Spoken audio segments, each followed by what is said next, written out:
and good evening. We finally made it. It's StreamYard playing up and just about to go live, and it said I couldn't go live for some reason or another.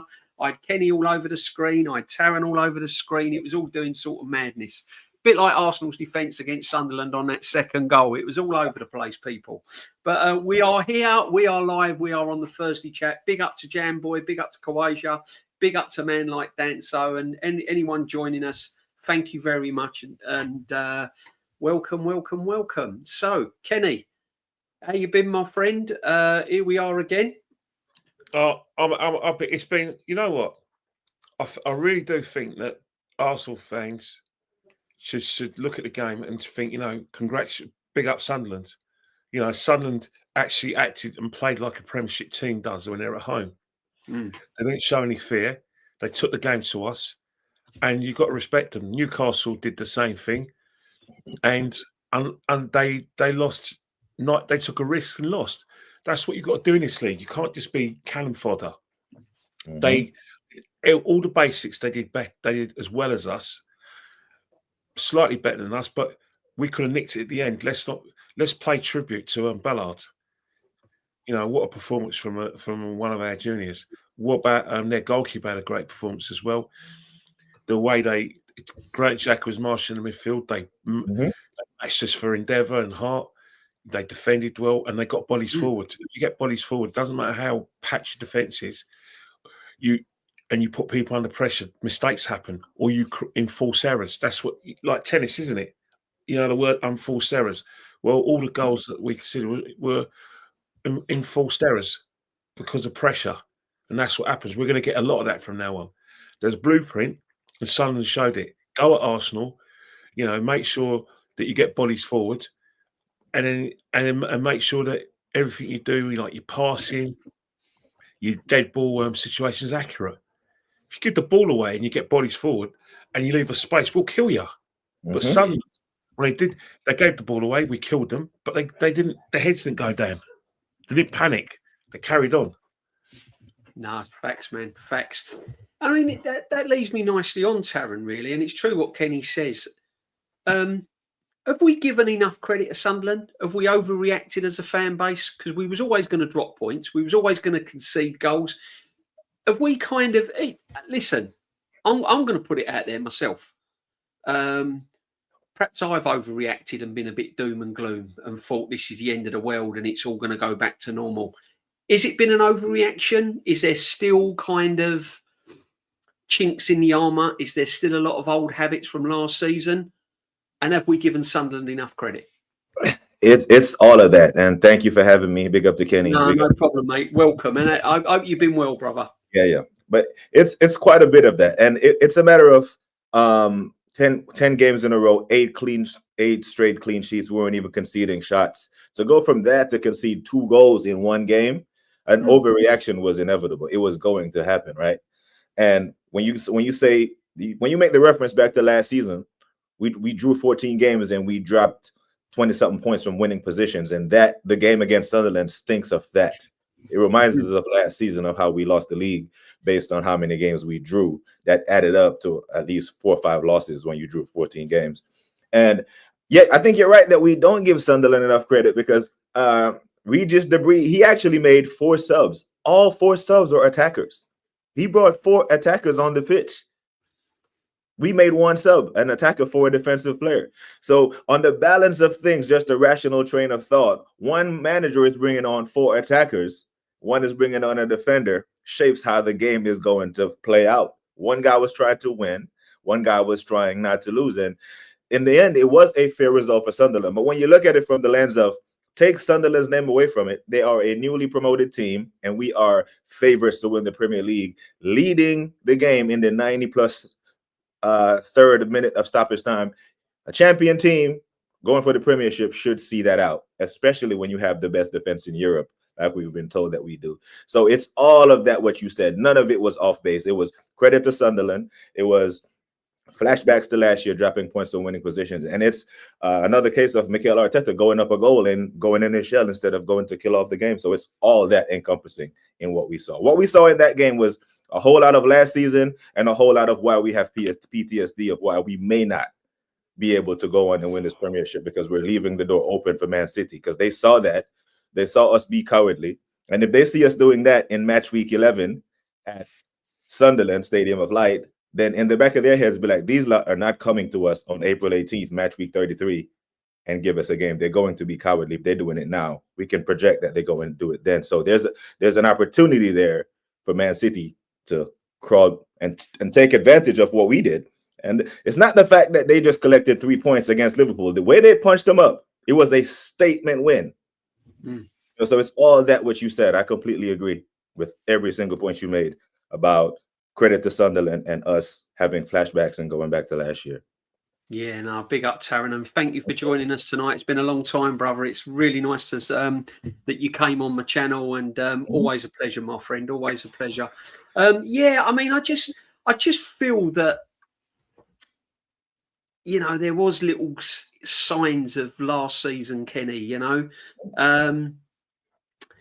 did the manager get it wrong? Because we could have been having a different conversation. And will he go down that road again? Let's say we Spurs. We're 2-1 up against Spurs. Is he going to make the right substitution, or is he always going to think defensively first? Because for me, that's the worry. Because when you said it before, when you've got them by the throat, you've got to keep it there. And I don't feel that he does that enough sometimes. Well, on Saturday, he didn't have experience on the bench. That's just facts. And the way the game was panning out, I think what the manager's thinking, and I went into his crystal ball. I was thinking, right, you take off Saka, you think he needs resting, but you're putting a 15-year-old on, and Sunderland. First thing I'll do is I'll play the diagonal ball and I'll get that guy defending and turning him. I'll turn him inside out. I'll be targeting him all the time. And then you look at Ranieri, if you take him off for, say, Zubimendi, you bring Ranieri on. Zubimendi was already being pressed out of the game. Ranieri, they'll go like for like on him, and then is he going to be? The players that he brings on, we know what they can do going forward. Obviously, if you guide them, you get them doing it, but they'll make mistakes. The manager's worried about the waves of attack and the waves of space, because remember, this manager's very, very, very strict about two things. He doesn't want teams playing for us, and he certainly don't want teams getting in behind us on the overload. And he looks at bringing if he brings on like I said, Dowman, when Sunderland are trying to get back in the game and they're getting bodies forward, he don't trust him. When it comes to Ranieri, same thing. He don't trust him. Norgard he probably would trust, but he probably will worries. He probably says, "Well, is he going to give me this kind of energy?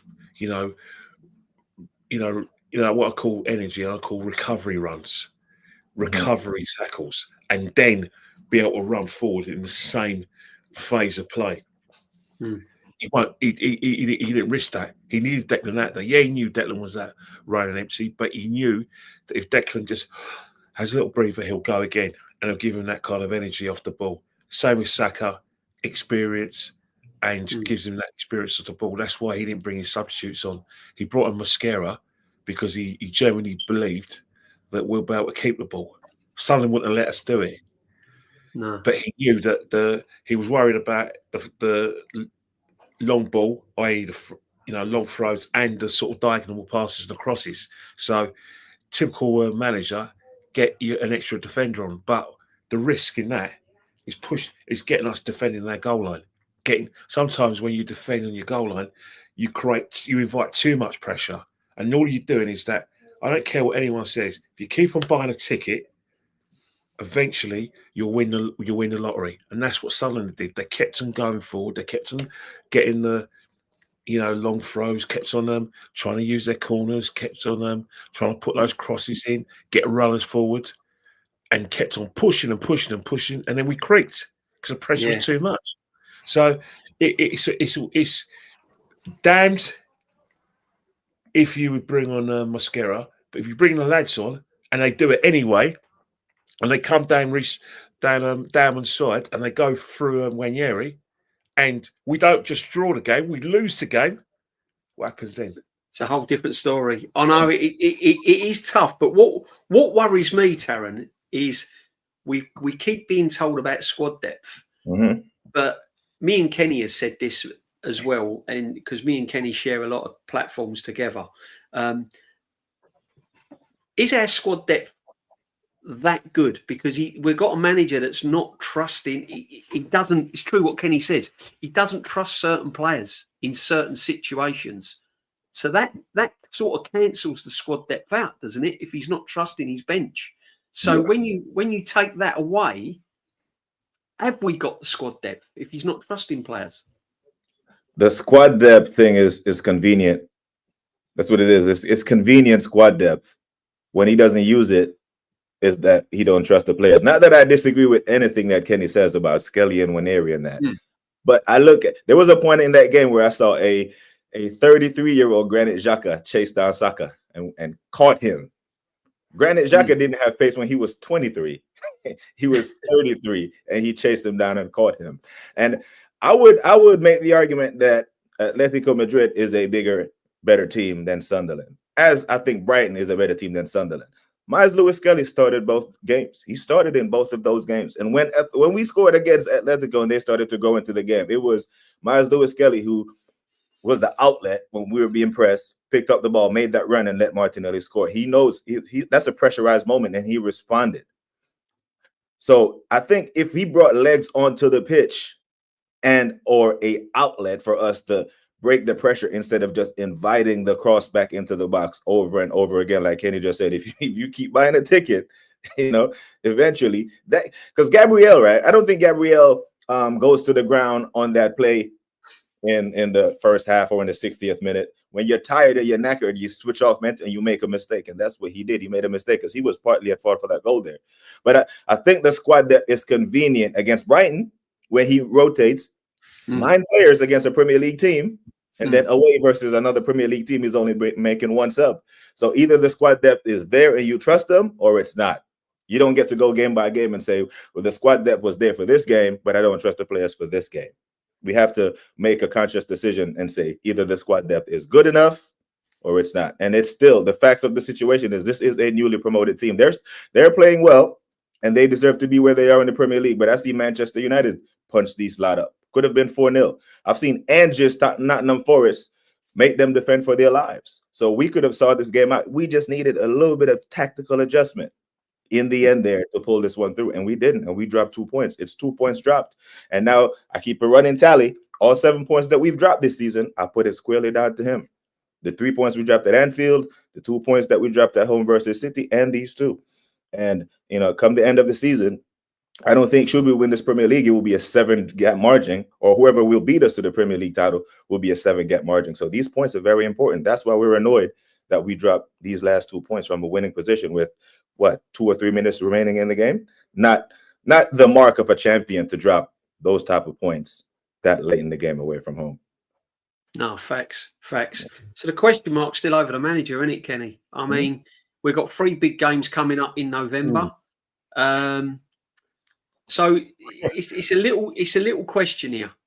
What do you think he's got to learn? Because he's got Bayern Munich. Does he rest players knowing that he's got 12 points in the bank and he's got fixtures that are winnable coming up, and go for the Tottenham and Chelsea, or does he go for all 3? Because this is the thing now, isn't it? Well, first and foremost, you think it's got to be 1 game at a time. We're still 4 points ahead of our rivals, Man City. So that take into consideration. Obviously, Man City got Newcastle. That's an interesting game because the Man City of old, or even if you want to go like 2 seasons ago, you'd be really worried because Man City were going to places like Newcastle, what I call the tricky away games, and winning. Brighton away, Newcastle away, Tottenham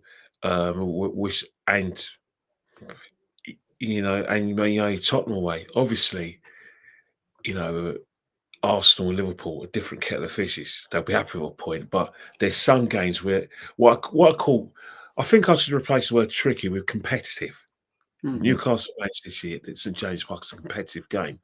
So he's going to take that in consideration. But with the North London derby, it take care of itself. Both teams have not entertained me on a regular basis. Spurs play utterly boring football, and to a certain extent, we do Their as well. away form is a bit better, though, isn't it, Kenny? They've Yeah, not been too bad away, have they? yeah, but many a time when they played at the Emirates, they've come into the Emirates in relatively good form. But when they lose that game at the Emirates, which normally happens, they tend, in my opinion, to just go and they just overhaul. They just basically just free fall. So it's a game where we'll be motivated. They'll be motivated, but it's a game that I think we should win because we're at home. The Bayern Munich game is an interesting one. I hear people say, well, yeah, maybe we should rotate players. I get that. However, it's Bayern Munich. They have no Diaz. Yeah, true. Alphonso Davies, as far as I know, is not playing at left back. And we're at home, and it's a glamour tie. And the situation is where we're in that mentality now at Arsenal that a draw is a crisis at Arsenal. So you say we prioritise the league, and obviously I think we should, but you don't want to lose that game. So you are going to go strong, and then you're going to have to go strong with Chelsea. The question you're getting at as well, I know what you're saying, is that we do have the personnel. We should have two players for every position. However, I always say, Mikel Arteta, there may not be a gap in quality when it comes to the first and second 11, but there is a gap tactically. Yeah. That shattered against Sunderland. Tactically, he couldn't trust certain players because if he trusted them, he'd have played them. Again, he need that spine. What's he going to be like without that spine? He needs that spine. You know what I mean? So tactically, he's got to want Declan in that team. He's going to need Calafiori. He's going to need Timber. He's going to need Saka. He's going to need his two defenders. All players that will be running empty. And obviously Saka as well. They're his spine. Everyone I think in that team is dispensable apart from those players. So, for instance, Guy Carres, you're all right. He's not going to lose. It's an inconvenience, but it's not earth-shattering because when it comes to the tactical, needs, especially when we're defending as a team and our shape, he's not vital to our shape. All those players I mentioned are vital to those shape in all games. Hence the fact they will be overplayed because the players coming in after him tactically aren't in tune what he wants in shape-wise. So it's an indictment not just of his management, it's an indictment of whether he trusts certain personnel and whether he doesn't trust them. Yeah, it's facts. I mean, you're right, Kenny. I mean, he's going to stick to the same kind of players, isn't he, week in, week out, because they're the players that tactically suit the way he plays. Whereas there are other players that are disposable, and perhaps that's why he's not trusting it. This is what I'm saying. When we're talking about squad depth, I think we get carried away with whoever comes in, he's going to do a job.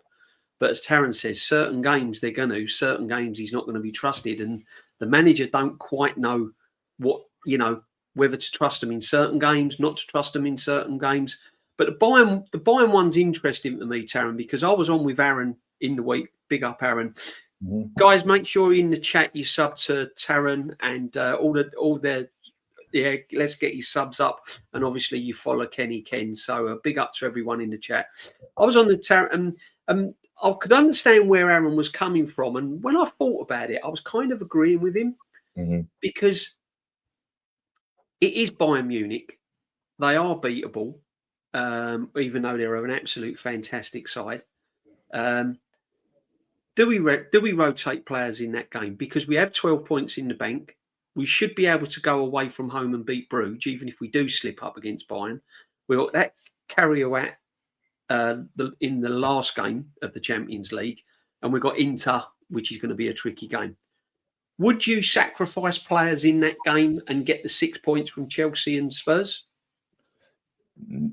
This is the toughest Champions League fixture in the league fix for us. I think he goes with his strongest team, his strongest 11. The Slavia Prague game was the game to do the rotation.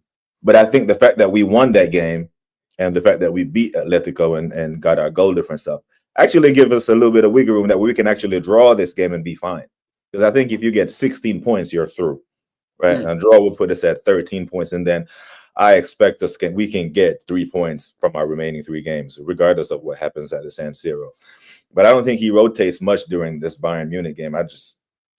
This is a massive game, right? It's the immovable object and the unstoppable force, right? The unstoppable force is their attack. They're scoring goals for fun, and we haven't conceded a goal in the Champions League. So it's a paradox. Something's going to have to give. And I just don't think Arteta's ego will allow him to rotate in this game and risk getting battered by Bayern Munich, which could happen. That attack gets, and then it's a confidence thing, and it going into the Chelsea game. It's like that, and it. Yeah. This is it. No, I agree. I think he sets up very strong for this game, and I think if he sets up strong, we actually have a chance to win this game. And a draw wouldn't be a terrible result in the league phase format of the Champions League. But I don't think he rotates. If he didn't rotate against Slavia Prague, he is not going to rotate against the number 1 team in the Champions League. Facts. Let me just get a couple of these.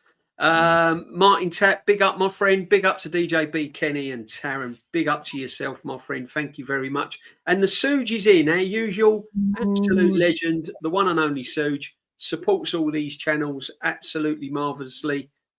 Big up to the 3 of the real gentlemen of YouTube community, DJB, Kenny, Ken, and Taron in the chat. Hit the likes and subscribe. Big up to yourself, my friend. Thank you very much for your support. As always, thank you.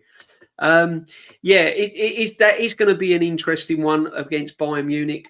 Me personally, I think he could probably make 1 or 2 changes. And what I mean by that, perhaps Skelly can come in for Calafiori. I don't think he'll take Rice out the frame. He could take Zubimendi out and perhaps play Norgard. We'll have to wait and see. But this is an interesting one that's come to light, Kenny and Taron. I want your views on this, my friend. This one sort of burst onto the scene earlier this week. What we saying, people? Is this paper talk? Or could we see this happening to some of our young players that are not getting game time? At the moment, no, because I looked at the feature list from the 23rd next Sunday up until the 21st of next Sunday, 23rd of November up till the 31st of March. The game's just coming too thick and fast to even tamper with the squad. I understand where. And the thing about it, right, is he would have had discussions with his agent, he would have had discussions with his mum, and it would just be exercise and patience. He wasn't playing first team football. He wasn't our first choice by this time last year. And I'm not saying be happy with what he's got, because I understand it. The World Cup, Tuchel likes him. He wants to start him. But obviously he wants players who start games for who basically are first choice for their clubs. I get that. I just think it's paper talk. It's maybe someone who claims to be close to Miles Lewis Skelly has just decided to just spread some rumours. It could be someone who drives into training each day, who claims he knows them all, or a cousin of his driver. You know how it is in London. My aunt, like I said, cleans Miles Lewis Skelly's mum's house. And she's got a good authority that Miles Lewis Skelly has been chatting to her, has been in talks with Chelsea to come to Chelsea. That sort of silliness. And I think it is. But what the situation is that if Tuchel makes a statement, then what will happen is that you have the domino effect of potential stories or potential ongoings. And this is what this story is. It's just basically having a prepared domino effect. Who knows what happens, but I'm sure it's someone who claims to be close to the camp who's leaked this, or a newspaper. It's like friendly fire. When you're in a war zone, you just want to just check and see if an ambush is coming, to just see if anyone's there, or throw something out there. I think that's what this story is about: throwing something out there and see where it lands. Yeah, no, facts. Because Tuchel has actually said, isn't he, that players need to play for their club regularly for him to even be considered. And it is a worry because obviously he is on the scene, England scene. Taron, what are you saying? Do you think this is just rumours, paper talk? Do you think it could happen? And not only the likes of Skelly, but Ethan Nwaneri not getting game time, even though he signed a contract. But we all know contracts don't mean nothing if the right money comes in. What are you saying on Skelly, bro? Yeah, this is paper talk. I think Kenny is spot on. This is the product of him not being selected and the Thomas Tuchel comments. So now the newspaper have a story that they can fabricate that will sell because it's Arsenal. Because Thomas Tuchel said this about Skelly, but John Stones is starting today for England and he hasn't been playing regular minutes. He's barely played. I know, it's crazy. It's been Vardiol and it's been Ruben Diaz that's been starting. John Stones has barely played for City and he's starting today.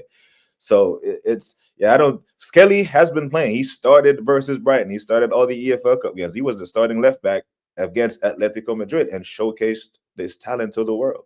I don't think he's going anywhere. He just signed his contract. Yeah, paper talk. It's international break. It's a slow news cycle. They need something to talk about, and they know how Arsenal fans are. You say Arsenal, you will get them to bite. Yeah, I don't think Skelly is going in. I am more concerned about Ethan, like you mentioned, than I am about Skelly as far as minutes, because Ethan would have had to be given promises and guarantees before he re-signed his contract. Because when his contract talks were coming up and we were linked to Nani Madueke, he was linked away in another paper talk story. Yeah, facts. Like this one. But yeah, I think Skelly will be fine. He knows that there's a future for him at Arsenal with or without Mikel Arteta. Because apparently there's rumours that Calafiore has picked up an injury and Lewis Skelly could be playing, so we'll have to wait and see how that progresses. But we got January round the corner, Kenny. Can you see us making any signings in January, or do you think our kind of summer spree, that was it? Can you see us bringing in players? Are we in a position where we need to strengthen? If the manager wants a player, we're now in a position where anything Mikel wants that can help us enhance his squad and help him, get to that title, I think he'll get one. We've seen that money's probably not an issue, which means two things: either they're going to carry on spending in the summer, or they're going to have to get some people out in order to balance the books. They're going to have to do it eventually, the money they spent. But yeah, if Mikel wants to play, he's getting them. It's whatever Mikel wants, and what he feels he needs. That's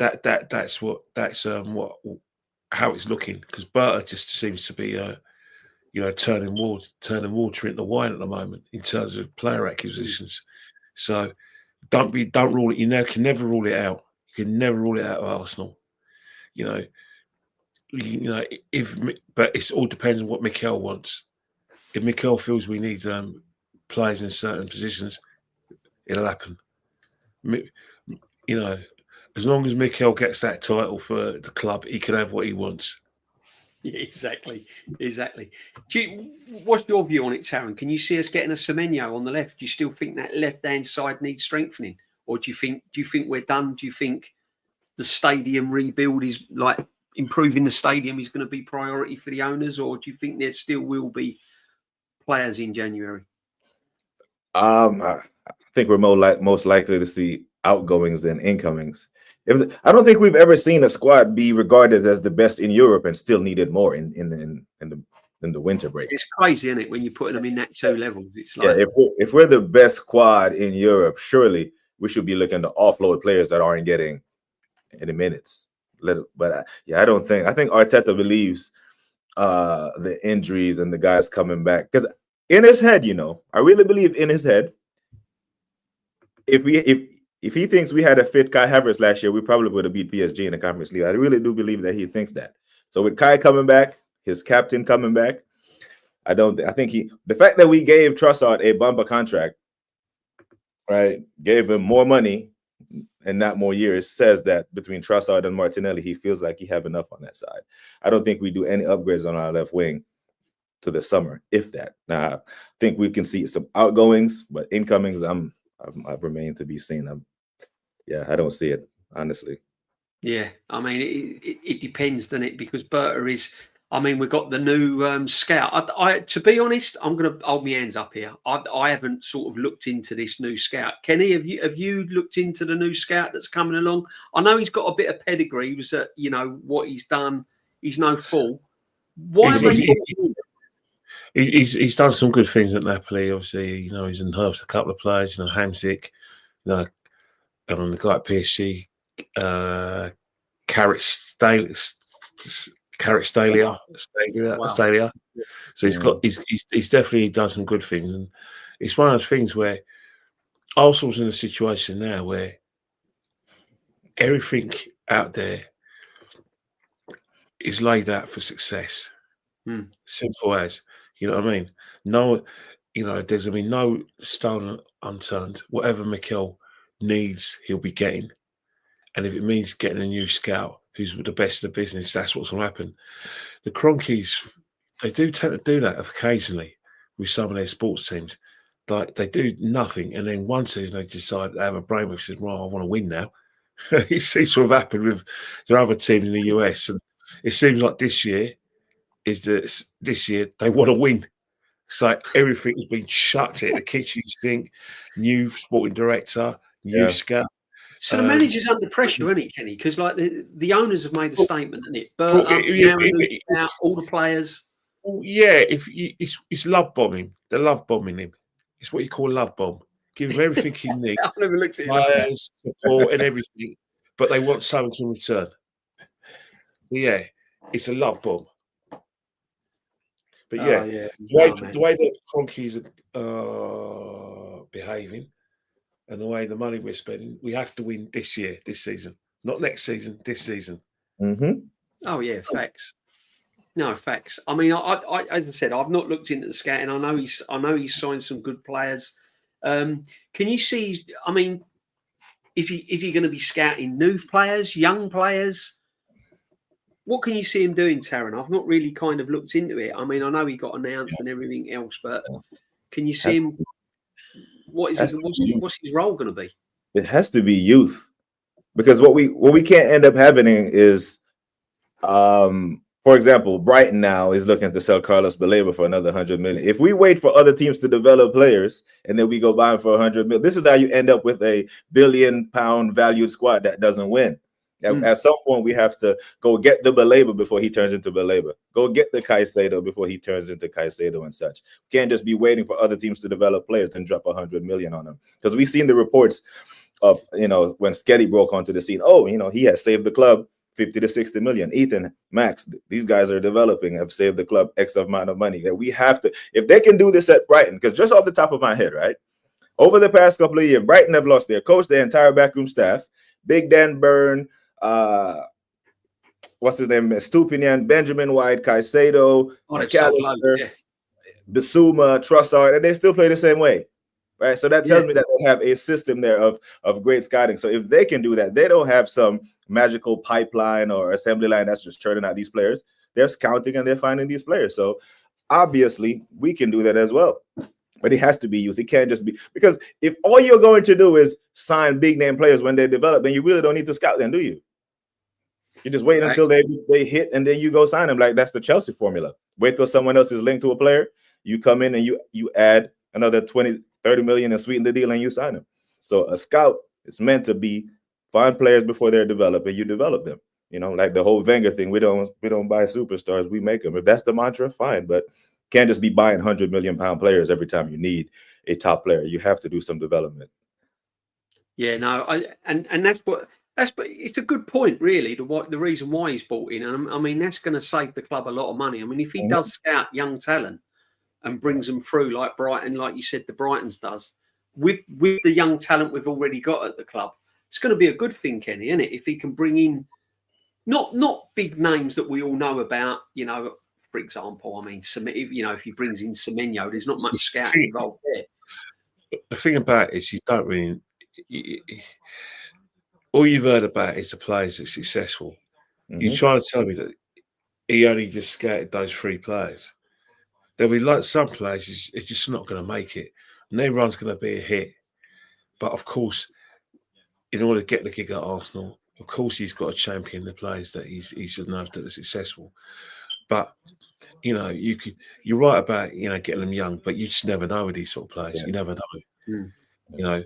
And I always say that I always shake a scout's hand, because sometimes the player that looks $1 million at that age, he actually he doesn't develop as a footballer sometimes. Mm-hmm. Whilst the player that has slow development, they're the ones that are like sponges. They develop and develop and develop, and they're the ones who sometimes have that. So yeah, the fact is, we want a conveyor belt. I think what you want, and I think what he's here for, is that it's not about this season. It's about the next season after that. But as we know in football,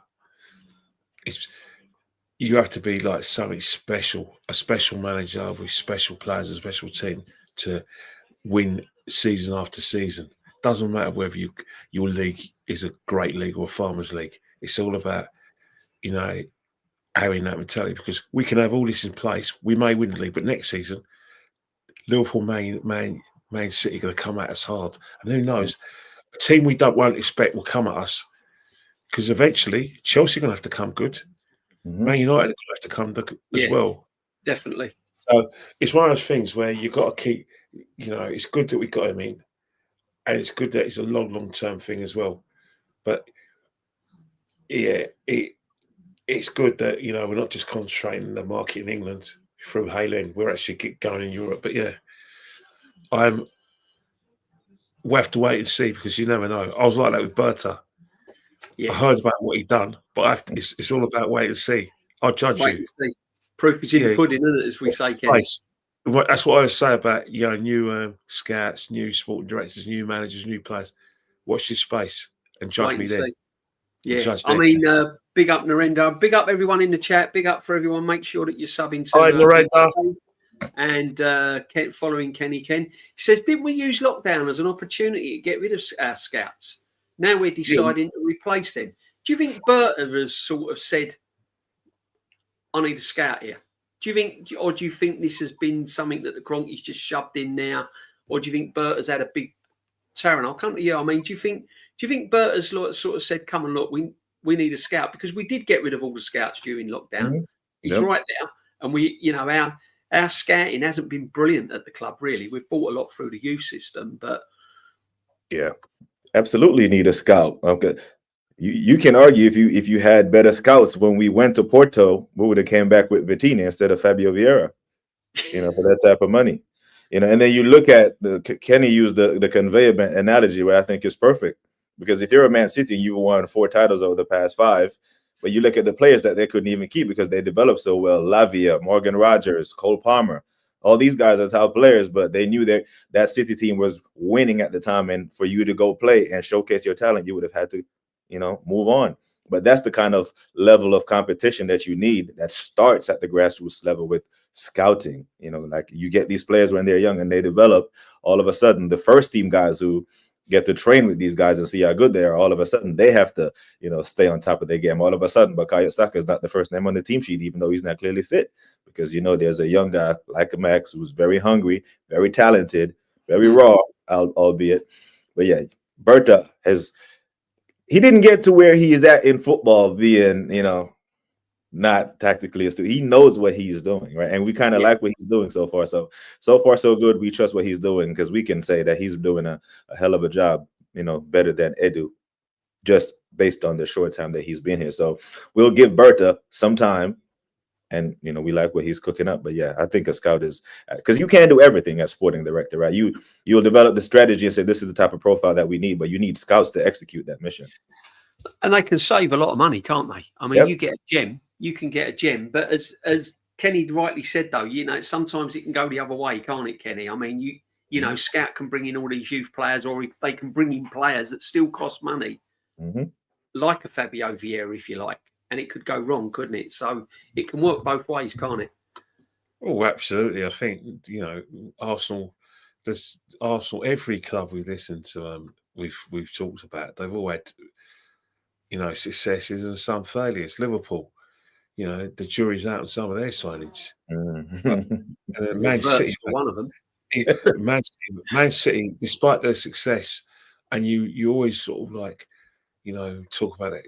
You always, as far as I'm concerned, Man City became a club of importance in 2011 when they won the FA Cup, and they've won everything since then. But if you look at the Man City since then, when you throw a lot of money in things, and money's no object, you are going to buy some duds. Chelsea, Abramovich bought some duds. We know the duds are. Man City have bought some players, just haven't done it. Yeah. As I said, Sinclair from Wigan. Remember they bought him? Sinclair from Wigan, Chelsea Junior. Didn't make it. Yeah. It didn't work. And then obviously, the guy from Everton, the young lad, and he went to Sunderland. What's his name again? Everton. Is it a recent signing? No, it was one of they bought players from Swansea, Everton. Sigurdsson, Gylfi Sigurdsson. No, not Sigurdsson. He went. No, Man City bought a young player from Everton, just before they bought. He's one. I know what you mean. I can't think of him. He went to Sunderland, and he was the next best thing. It didn't work out for him. I'll get it up. He was in the England squad, wasn't he? Was he at Leeds as well? England squad. Rodwell. James Rodwell. Rodwell, yeah. Someone said it in the chat. It was Rodwell, yeah. Yeah. Big up the chat as always. We don't always get it right. Do you remember the striker who at Swansea had a great season? They got a Man City, didn't work out for him. I think I think he played for Cote d'Ivoire, but it didn't work for him. So, and you could say Torres when he went to Chelsea from Liverpool, that didn't work out. That was an absolute disaster. Who was the midfield player that was at Leeds and he went to Man City on big money? Didn't work out for him. Calvin Phillips. He's still there. He's still there.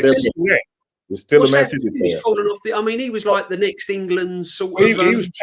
He started he played every minute of the. He was Southgate's guy. Final at Wembley. Yeah, he was Southgate's guy, and he can't get a game at City. He's still on their books, by the way. He's still their player. He was at Ipswich last year. Is he on loan somewhere? Oh, he's still there. He's still on City's books. He went on loan to West Ham, and that didn't work. No, I know that. That was a disaster, wasn't it? West Ham couldn't stand him. Yeah, they went Ipswich. And it's funny though, how some players like are massive, and they do that one move, and it just doesn't work out for them, does it? But that's the thing. You are going to buy players, and it's just not going to work out. Arsenal have done it over the years, and that's the thing. You never know with a player. You have all these things, and then you get a player, it doesn't work out. Brian Clough is famous for it. He bought two players, one in '84, Gary Megson from Sheffield Wednesday. Remember that? Yeah, didn't play a single game for Nottingham Forest. He decided he wasn't my player. Then he ended up getting shoved to Newcastle, and then he ended up going back to Wednesday. John Sheridan, Leeds, one of the big talents in '89. Brian Clough took one look at him and said he couldn't run, got rid of him, went to Sheffield Wednesday. Exactly. So it happens. You can spend big money, you can buy a big player, and it sometimes just doesn't work out. Which we've got a big player with big wages at the football club, Taron. Gabby Jesus, whatever. Coming back from injury. And I'm hearing rumours that we're not going to offload him. Apparently, there's something for him at Arsenal. We're talking about offloading players. This guy's been kind of when he was. I'll give you my rundown on Jesus. When we bought him, I was excited. I've got to be honest. I thought he was a skillful player. I thought he could unlock defences. He had something about him. And again, he had moments, but he's never really hit the ground running. He hasn't scored the goals that we bought him for, and it hasn't really. Talking about players that's not worked out. For me, this hasn't worked out. But he's on 280 odd grand a week. He's coming back from injury. Is there a position for him? Are we going to get him in this team, or have we just got to count our losses and get rid of him? Well, by default. That contract is so economically unattractive. I don't think anyone wants it. And if we're gonna loan him and we're still stuck with a 200K a week bill, you might as well keep him because he might be useful in these FA Cup games where he can give Saka a rest of someone. But even if he comes back, like he's in pieces, 2 ACLs, this injury, that injury. Yeah, I'm of the opinion that Gabriel Jesus was a good player when we signed him, like you did. But Yeah. when people say to me, "Hey, we need to get back to pre-2022 World Cup Jesus," I'm like, 2020, but that was 3 years ago, mate. That the World Cup was in November of 2022. We're in November 2025. 3 years removed from your best run of form, albeit a lot of it's been due to injuries. Those type of injuries are very difficult to come back from. I'm nursing an ACL right now as we speak, but I don't think there is a club in Europe who's going to take on that contract. And for that reason, and that reason only, if Bertha can somehow pull this off, it might be the greatest thing that he's done as our director of football. That's a miracle worker, isn't it? Yeah, but those wages, no one wants that. No club in Brazil can afford that. No one, maybe Saudi. But yeah, if you're gonna be stuck with his wages, you might as well keep him for the next 6 months and see if we can use him as a rotation piece in the FA Cup games. You know, when we draw Coventry and that, you know, he can get a good run of form in those games. But as far as the Premier League games, yeah, his body won't hold up over the course of a 38 season campaign. So, but this year should be his last year at Arsenal. However, we get rid of him in the summer, calm. But I don't think asking Berta to get rid of this contract that he had nothing to do with is a tall order. Yeah, Kenny. Let's say because of his contracts and his wages, he's an Arsenal player, right? He's still an Arsenal player. The fact that he's not been injured, he's on big money. Is there any way he can play a part in the remainder of the season? Oh, he'll definitely be able to play a part. But you and I know sadly from experience, he'll get injured again. Mm-hmm. That's not wishing anything horrible on him. It's just footballing facts. We only have to look at what happened last season when he got into some sort of semblance of form, got injured again, scored a hat-trick. And then a few days later against the same opponent, he got a couple of goals. Mm-hmm. Then he got another goal, and boom. After the Brighton game, bang, got injured again. You know, my biggest concern is secondary injuries where he's concerned. So it's a case of if he's fit, you have to play him. You have to play him. Because the problem is that there is something about him. You know, he is an alternative to what we have up top in terms of Gyökeres. And then remember, Kai Havertz is injured as well. Mm-hmm. You know, so you are going to need a body up there. You know, Gyökeres, as much as Mikel Merino do a job for you, he is basically the odd job man. He's not a specialist. You know, the specialist who plays up top or something relating to playing up top is Jesus. So he will get back in the team. He will get games if fully fit. But he'll break down again. I can guarantee you that. Sadly. It's a shame, isn't it? It is a shame because he has got talent, hasn't he? I mean, one thing with Jesus, when he's on it, and he'll do this thing and he will an assist or something, won't it? He'll do something magical and then pull the defence. And I don't think we've really had that, to be honest. I mean, I'm not saying bring Jesus back and replace Gyökeres with him. I'm not talking all of this. But he does give you an option. He gives you something. What I'm saying is, if we are stuck with him, he is useful, isn't he? He's useful as a squad player, someone to bring off the bench to make something happen. Perhaps he's got to be utilised properly so he doesn't get these injuries, Taron. Do you know what I mean? Yeah, especially in Europe. I remember his last good display for us, I think was the Bayern Munich game when we drew 2-2. He had a wonderful assist for Trossard in that game. Yeah. Other than that back-to-back game against Palace where he had his hat-trick, the moments have been so few and so far in between, it's impossible to justify those wages.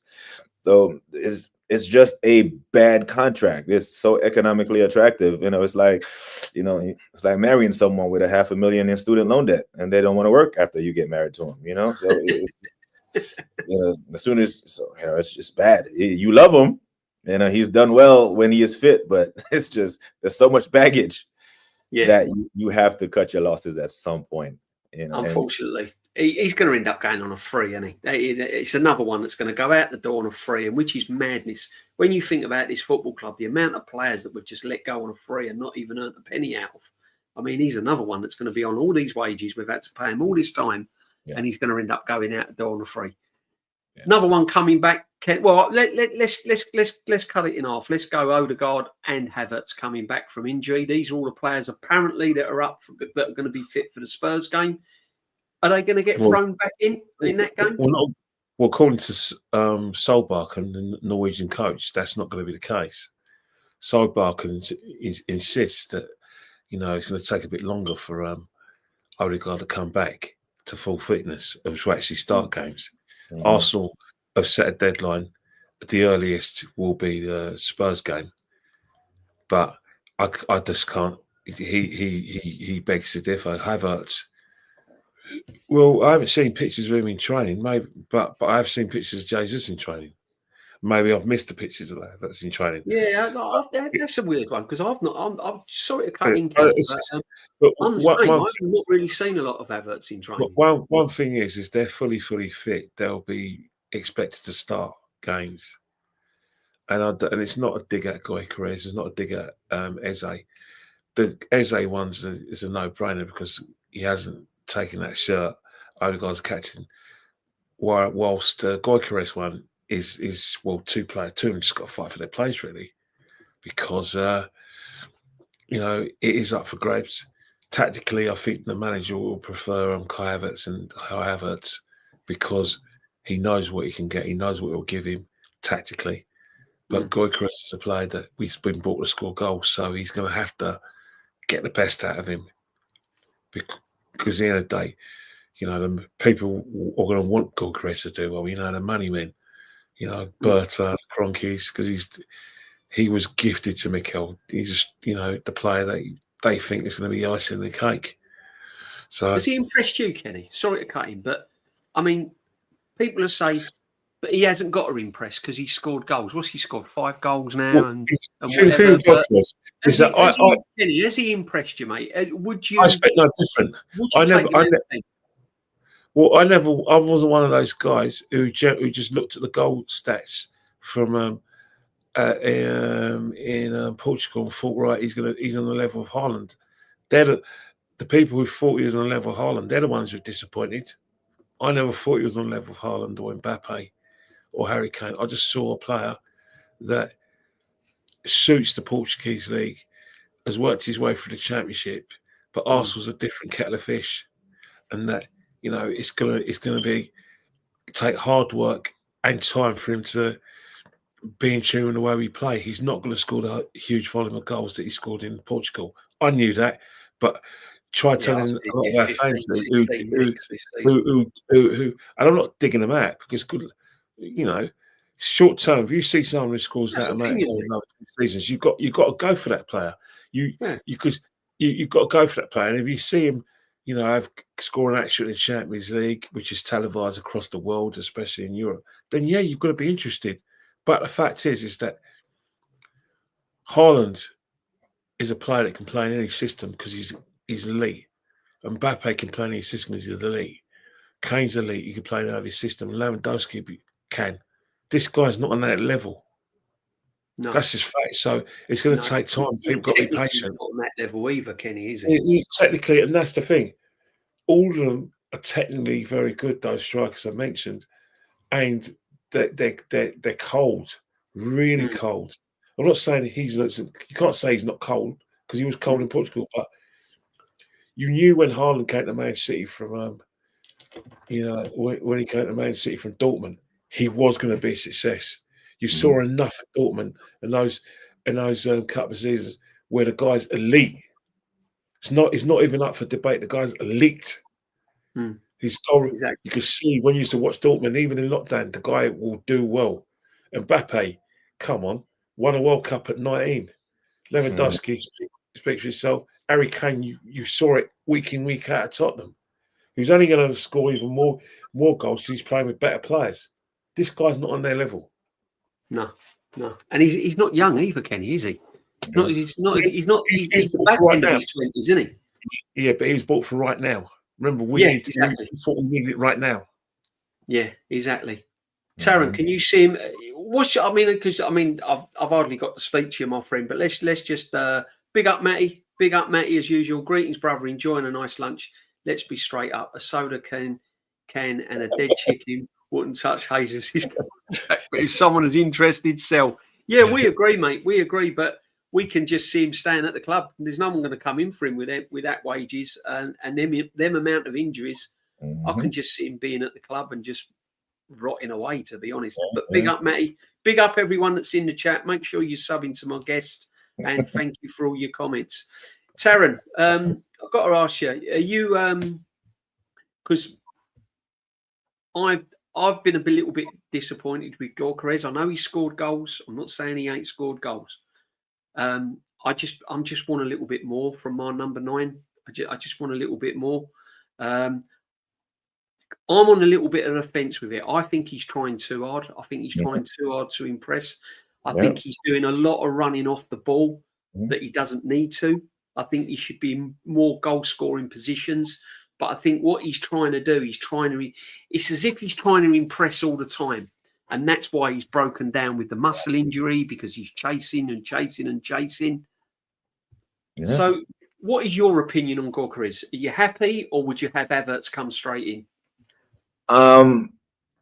Not necessarily happy, because he has been underwhelming, if we're being honest. But like Kenny said, you got your Mbappe, your Haalands, your Harry Kane, and your Lewandowski.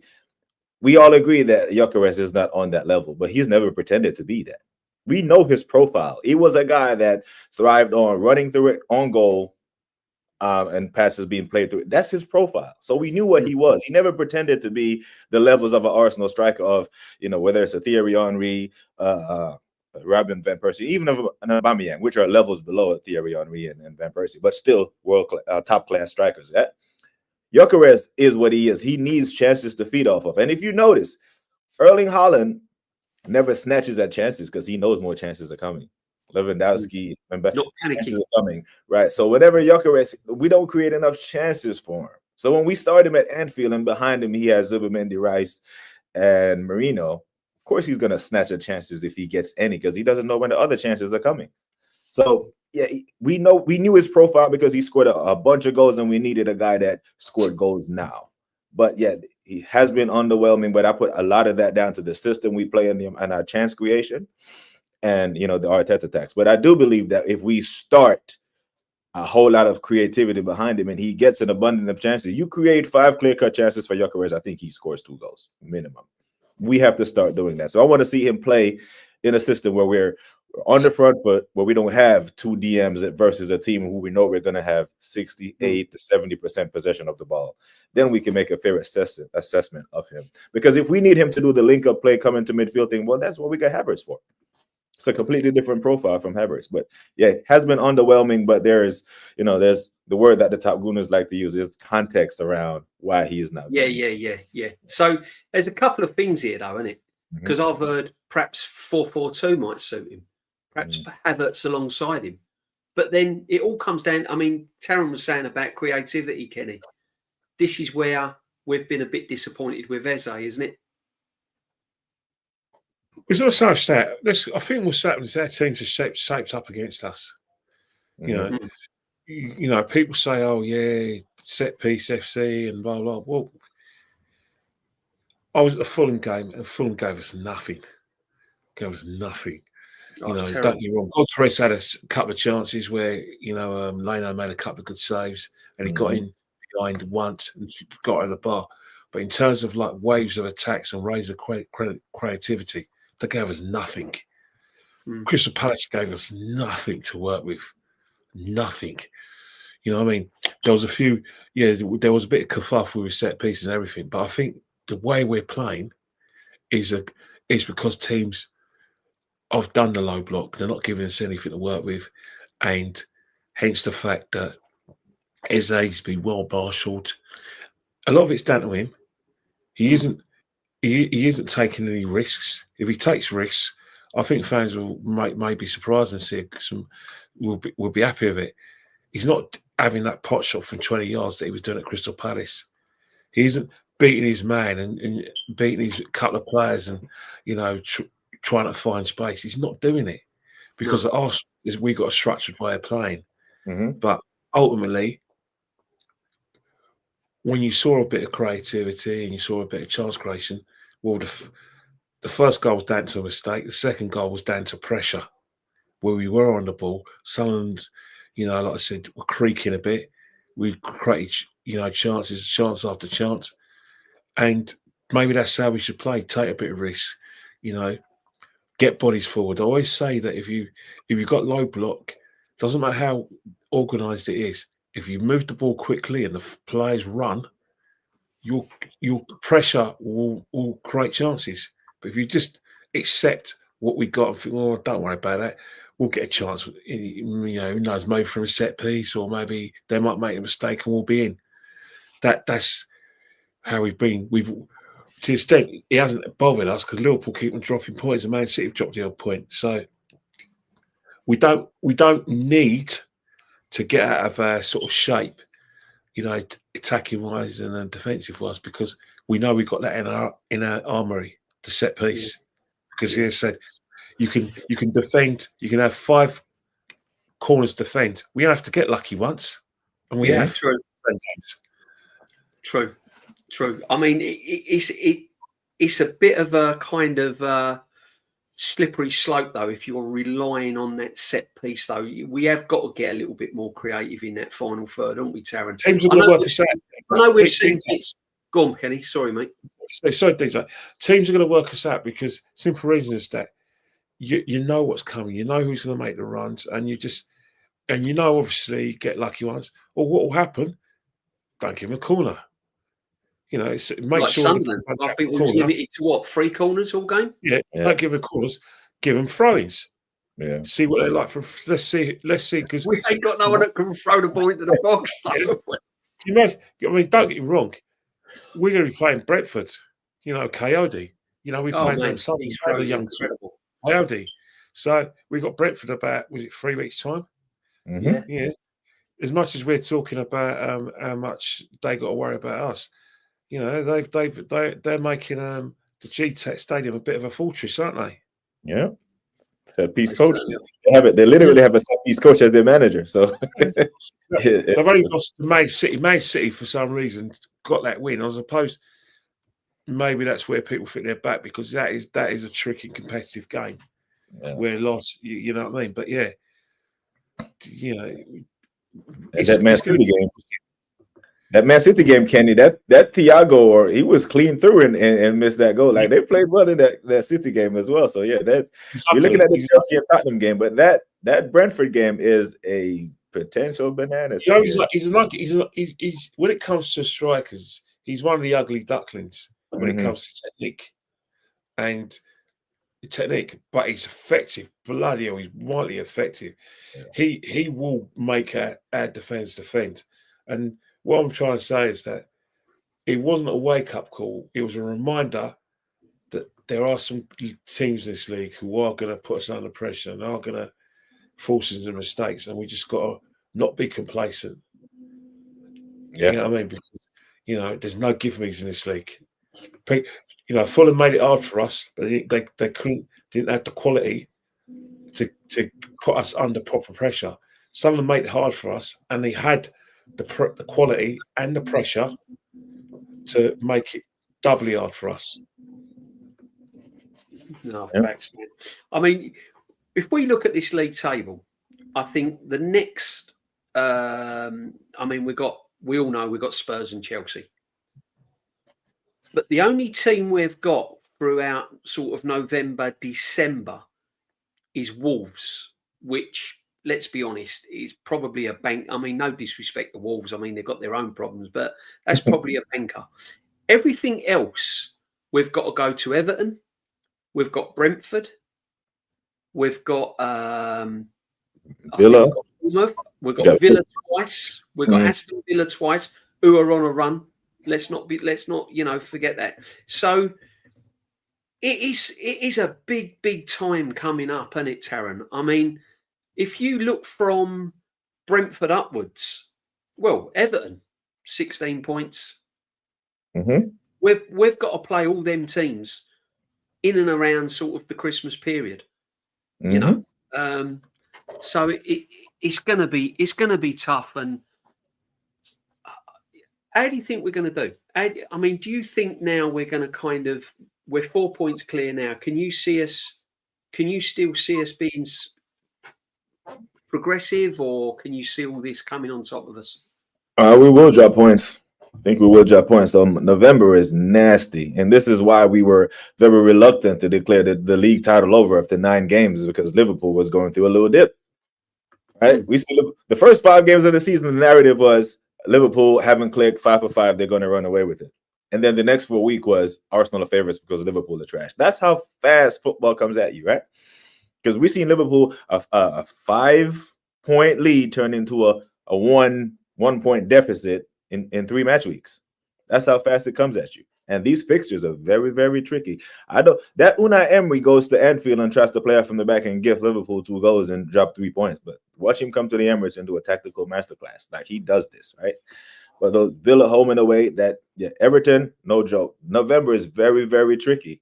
And this is why I was so annoyed at these points that we dropped from winning positions, dropping. All of a sudden, that 1-1 at the Emirates doesn't look like such a great result versus Man City.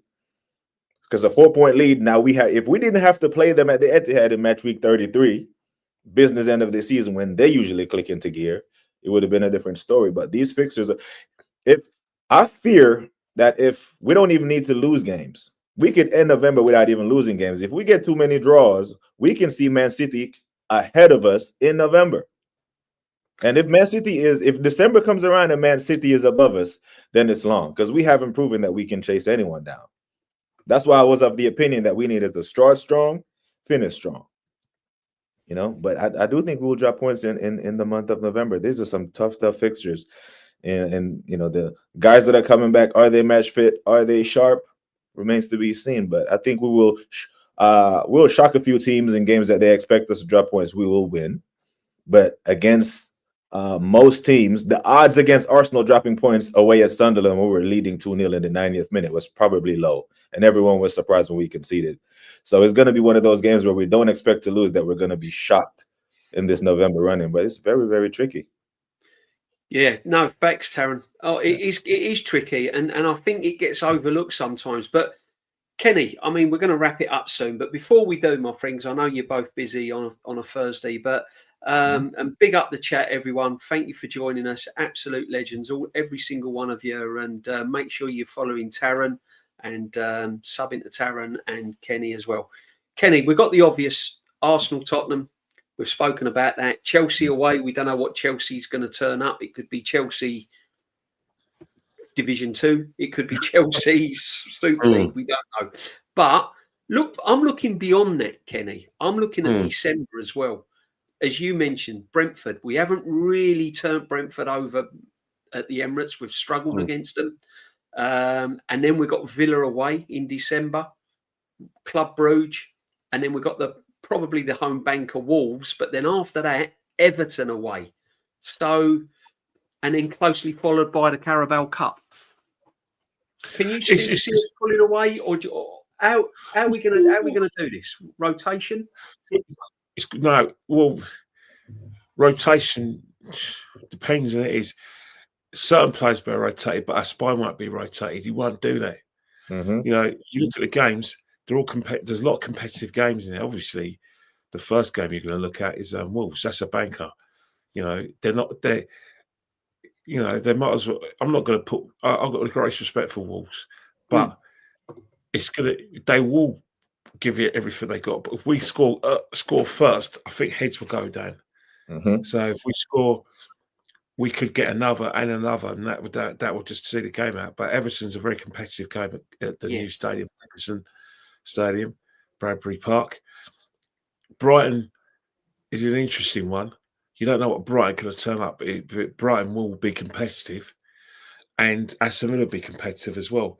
You know, both. You know, we're basically going to be playing teams from now up until basically.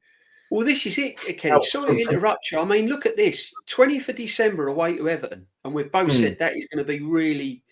I reckon that's going to be similar to the Sunderland game. It will be. It will be because the other day you're going to get work rate. Plus, there's set pieces as well. Let's not forget. We got Gabriel Magalhaes. They got Michael Keane, the set pieces. So it's one of the things where there are competitive games. Yeah, and it's one of the things. But you know what? If you want to win the title, you have to see these games out. You have to win these games. This is what we're saying. If you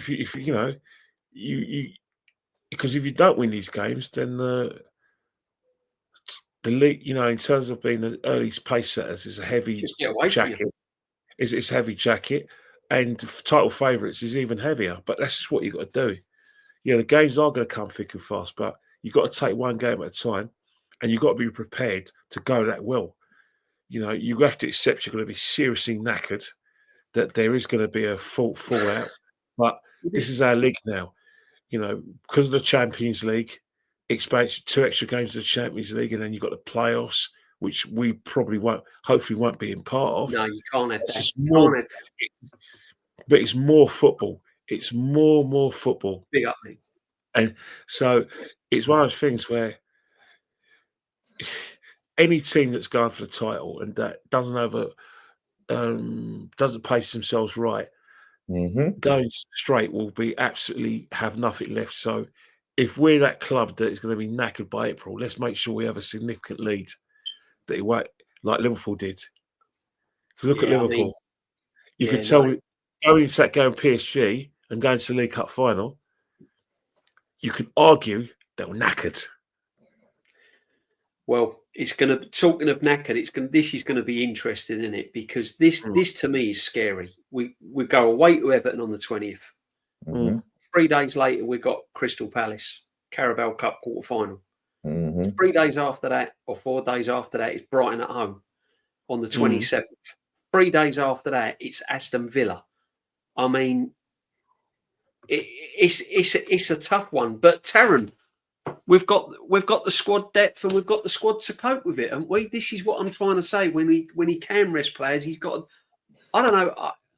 I don't know, because he's playing the same players week in, week out, isn't he? He's not really rotating them the best he can. Yeah, like Kenny said, he won't rest the spine. The only good rotation that I've seen him do in a cluster of fixtures is when he rotated 9 players against Brighton, and then brought his strongest 11 back at the weekend. But this is when it would be the real test, because that's a 40-hour turnaround. Yeah, that's going to be, and that's the thing. Like, rotation can. Game to game, I understand it, but this is why we get annoyed. If you happen to kill games off early, then that gives you opportunity to rotate your team within the game instead of being defensive, invite pressure on, and letting games go 90 minutes plus 6. You kill off, you're 3-0 up against this defense, you're winning, right? Then you can rotate your squad on the day and give guys some match, because there's match fitness and then there's training, right? So the guys who aren't playing in the Premier League, you up 2-0 comfortably, 3-0 comfortably, those guys can come in and get some Premier League sharpness. So this is a problem that you get paid 15.6 million a year to solve. It's going to be tough. If everything is going well, then we don't need you, Mikhail, right? But when the problems arise, that's when we need you. That's when you earn your money. That's when you got to step up. 100%. Before we go, just start some here. Sullivan, Arteta has made a big error bringing in Dowman at this stage. He should have left him in the reserve to stat pad.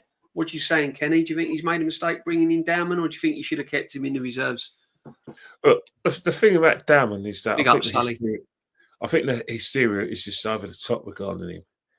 You know what I mean? I think, but our fans tend to do that because we want an academy player to do well. We want an academy player to get in a team, get in the first team, because it's representation of the fans, because they're one of their own, they're local. But really and truly, he's not ready for. He depends on the certain games. You're probably going to need him anyway.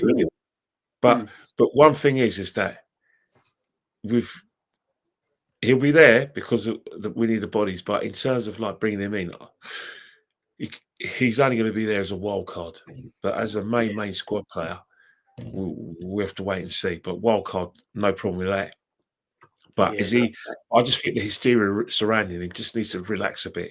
I mean, the way they're describing his performance against Brighton was way OTT for me.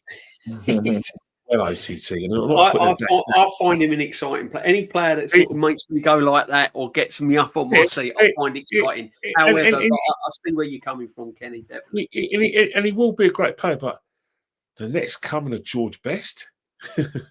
Yeah, I mean, yeah. Again, it's Arsenal fans not keeping their feet on the floor, Kenny, isn't it? You know what it's like. We was going to win the league by January, my friend, weren't we? You know, it's done and dusted. Taron, I have absolutely no faith in the Cronkies to do the right thing. I'll get rid of the clown of a manager. Can you see the Cronkies getting rid of the manager if the manager turns out with nothing at the end of the season? Or do you think, big up Petroni, my friend, big up as always, or do you think they're just going to stick with him? No, I think they would. I think they would at least consider it. What I really want them to do is give Bertha the power to hire or fire him, like they do their rest of their American businesses. Like they have a general manager who hires and fires the head coach or manager. Because I really think if Bertha has that decision, then I trust him to make the right decision.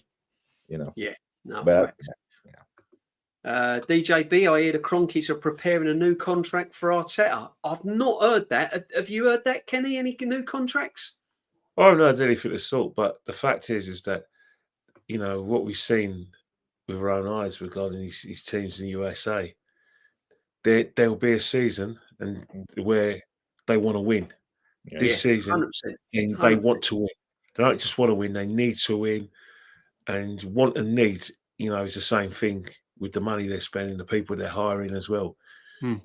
We don't win this season, so obviously they've got to ask questions. You can't put all that money in hiring one of the what a lot of people say, one of the best in the business in terms of contacts, in terms of being a sporting director, and then you're getting the scout, and then you're spending all that money without any sort of success. Questions will have to be asked to the manager. Stop it. Eventually it runs out at some point. This season, he's under incredible pressure because he's basically been told you can have what you want, but just win. Exactly. I mean, my point on the Cronkies is when he first got appointed, Arteta, it was to stable the club, get them competitive, get them in the top four, get them back in the Champions League. Then boxes have been ticked, but now I think the Cronkies now are expecting the next level. Mm-hmm. We've invested this, we've done this, we've given you all the money. Sporting director, there's no option but to win and win big. We just go round on this one. Bav the Ripper, always a legend. I'm sorry to say, but I don't feel we will win a game this month. 1 draw against Spurs and 2 losses against Chelsea and Bayern. Our players will be burned out come January. Yeah, I mean, listen, a lot of Arsenal fans are probably on the same hymn sheet there. We're just keeping our fingers crossed that doesn't happen. I can see us beating Spurs. It's the Chelsea game I'm worried about. I don't know about you boys. Oh, I was at Chelsea the last 2 games at the Bridge against Chelsea. You know, there's one game where in 2 seasons ago they just went 2-0 up and they completely blitzed us, and then we somehow got it to 2-2 and might even nicked it. And then last season they actually played out their skins, the better team, and then we got a goal from Martinelli, and then they got the equaliser, and then both teams have probably negotiated a draw. So at their Bridge, it's going to be double hard. They're going to work their hearts off. But you think about it: Casado, Fernandes in midfield, they've got a massive squad. James in midfield. Then they got Cole Palmer come back as well, haven't they? Yeah, he won't. I don't think he'll be back for that game, but Esteval. Esteval is going to. He's probably going to be playing, and obviously, you know,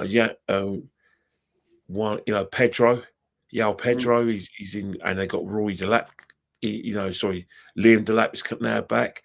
They've got some really good players. And obviously, Garnacho, he's getting behind defences again.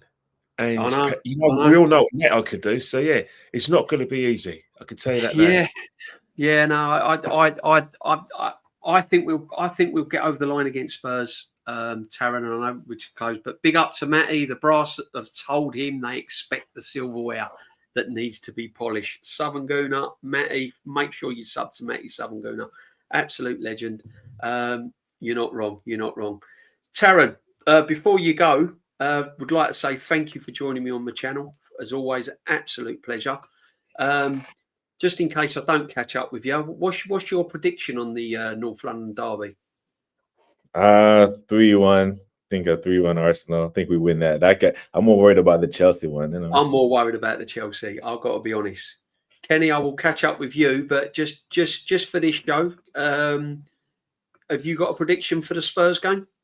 I think we'll win 1-0. I think it's a very terrible game of football. Just like he's not big in Is it a case of switch over and it's a Sunday, isn't it? What can we watch on Sunday? Country File. No, well, we'll both be there, Kenny, so we can't. No. I'll bet the thing about it is that both teams are too well organised, and yet I'm not. You know, we're going to go for the win, but Spurs would just come for the point. Yeah, they'll come for the point, and you're like, and they won't. And the thing about it is they will play the high line because they got pace in their back four. So it's one of those things where. Thomas, sorry to interrupt you though, Kenny. Thomas Frank tactically is not bad against Arteta, is he? I mean, he's done well with Brentford against Arteta, hasn't he? He's done okay, but remember, they've only beaten us once. Yeah. I'll give him that. It's been a hard fought, though, hasn't it? It's not been easy, has it? But I think with Spurs, it's going to be a different thing where they're not because of Van der Ven's pace, and because they've got the pace of Jed Spence as well, who could get back. You know, they're going to be. They could play the high line. One thing we should exploit is Romero's. You know, whenever Romero loses the ball, wherever he goes back, he doesn't exactly chase back, does he? No, so not really. We could have a spare man now if their counter-attacks go, but you know that he wouldn't dare do that against us. Wouldn't dare. Exactly. So it's a case where the two teams. It'll probably be a set piece for Arsenal and we'll win 1-0 because I think both teams will cancel each other out on that basis. I think they'll score. I personally think they'll score. I think they'll nick a goal. I think it'll be 2-1. I don't think it's going to be exciting. I don't think it's going to be a bit scrappy. Me and Kenny will definitely be there. And if you're not there, I'm sure you'll all be there and watching it and everything else. Gentlemen, thank you very much. It's been an absolute brilliant debate show. It's been absolutely fantastic. Kenny, shout out. Where are they? Kenny Ken. You can find me at Kenny Ken 1972, and if you really, really want to find me on this Saturday, just come and find me at the Tottenham Hotspur Stadium watching the boxing. He's going to watch that. He's going to watch that circus. Yeah. Well, you've got to love the sport. There's some good fights in the bill. You know, it's a good build, though, Kenny, isn't it? I will be watching. Jack Carroll versus Echo Osman. You know, you got Ricky Rapfor, he's fighting. You got Adam Azim, he's fighting as well. So it's a good bill, isn't it? It is a good bill. It's a good bill. And I beseech anyone with tickets, if you're proper boxing fans, don't insult my boxing intelligence by just turn up for the main event.